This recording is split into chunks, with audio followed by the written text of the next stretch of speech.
Блогердің бір күні оқылғанда, тіршілігі ғаламторда тоқылғанда.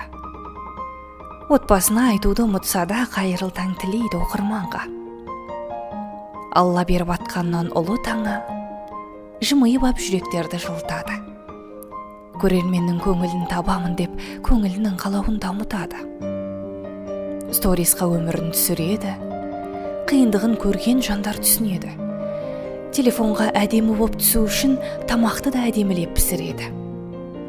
Тикток пенен рилс түсер отбасында, бірінші боп жейді бәліш ботқасында. Сұлулықты сол көреді алғаш болып блогердің арман жоқ қой соткасында.